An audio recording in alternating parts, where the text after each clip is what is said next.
श्रियकान्ताय कल्याणनिधये निधयेऽर्तिनाम् श्रीवेङ्कटनिवासाय श्रीनिवासाय मङ्गलम्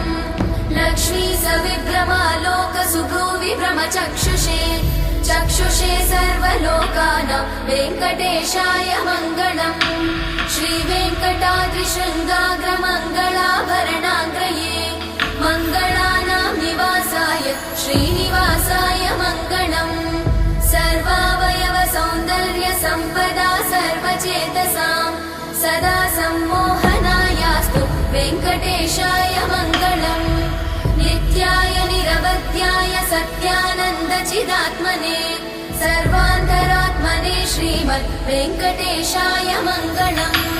स्वतः सर्वविदे सर्वशक्तये सर्वशेषिणे